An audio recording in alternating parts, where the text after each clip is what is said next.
racked my mind and heart for what I ought to say to you today. I have asked myself what I wish I had known at my own graduation, and what important lessons I have learned in the 21 years that have expired between that day and this. I have come up with 2 answers. On this wonderful day when we are gathered together to celebrate your academic success, I have decided to talk to you about the benefits of failure. And as you stand on the threshold of what is sometimes called real life, I want to extol the crucial importance of imagination. These may seem quixotic or paradoxical choices, but bear with me.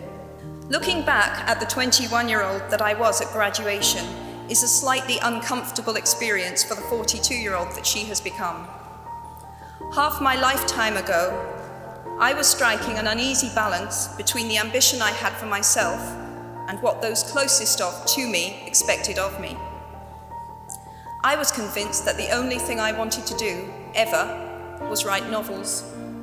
However, my parents, both of whom came from impoverished backgrounds and neither of whom had been to college, took the view that my overactive imagination was an amusing personal quirk that would never pay a mortgage or secure a pension. I know the irony strikes with the force of a cartoon anvil now, but... So they hoped that I would take a vocational degree. I wanted to study English literature. A compromise was reached that in retrospect satisfied nobody, and I went up to study modern languages. Hardly had my parents' car rounded the corner at the end of the road than I ditched German and scuttled off down the classics corridor. I cannot remember telling my parents that I was studying classics. They might well have found out for the first time on graduation day. Of all the subjects on this planet, I think they would have been hard put to name one less useful than Greek mythology when it came to securing the keys to an executive bathroom. Now, I would like to make it clear in parenthesis that I do not blame my parents for their point of view. There is an expiry date on blaming your parents for steering you in the wrong direction. The moment you are old enough to take the wheel, responsibility lies with you. What is more, I cannot criticize my parents for hoping that I would never experience poverty. They had been poor themselves, and I have since been poor, and I quite agree with them that it is not an ennobling experience. Poverty entails fear and stress, and sometimes depression. It means 1,000 petty humiliations and hardships. Climbing out of poverty by your own efforts, that is something on which to pride yourself, but poverty itself is romanticized only by fools. What I feared most for myself at your age was not poverty, but failure.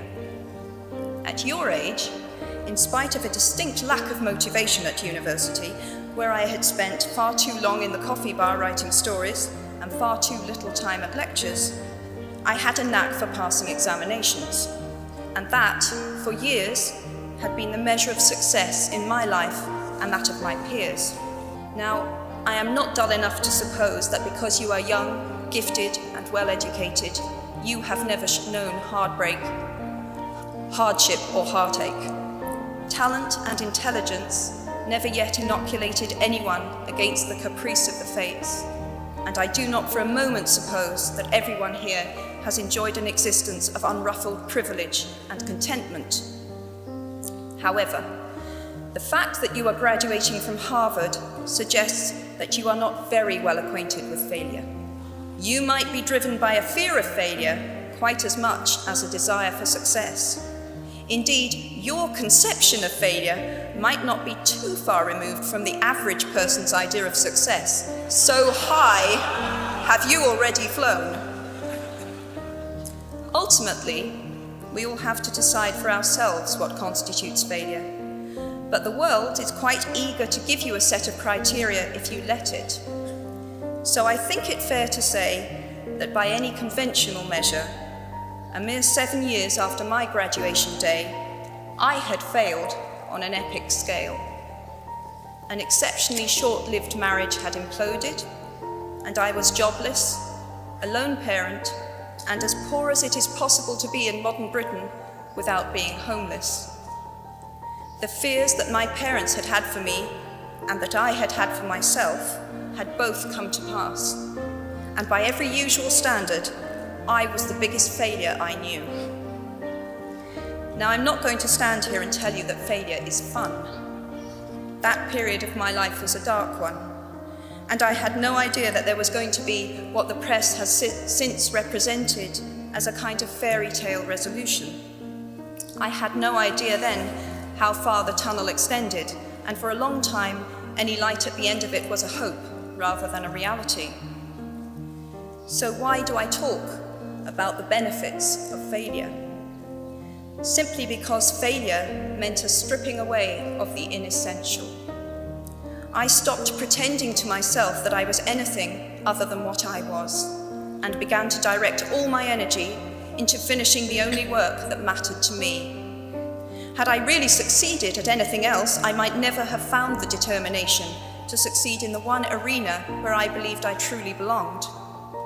I was set free because my greatest fear had been realized, and I was still alive, and I still had a daughter whom I adored, and I had an old typewriter and a big idea. And so rock bottom became the solid foundation on which I rebuilt my life. You might never fail on the scale I did, but some failure in life is inevitable. It is impossible to live without failing at something, unless you live so cautiously that you might as well not have lived at all, in which case you fail by default. Failure gave me an inner security that I had never attained by passing examinations. Failure taught me things about myself that I could have learned no other way. I discovered that I had a strong will, and more discipline than I had suspected. I also found out that I had friends whose value was truly above the price of rubies. The knowledge that you have emerged wiser and stronger from setbacks means that you are, ever after, secure in your ability to survive. You will never truly know yourself or the strength of your relationships until both have been tested by adversity. Such knowledge is a true gift, for all that it is painfully won, and it has been worth more than any qualification I ever earned. So given a time turner, I would tell my 21-year-old self that personal happiness lies in knowing that life is not a checklist of acquisition or achievement. Your qualifications, your CV, are not your life, though you will meet many people of my age and older who confuse the two. Life is difficult and complicated and beyond anyone's total control, and the humility to know that will enable you to survive its vicissitudes.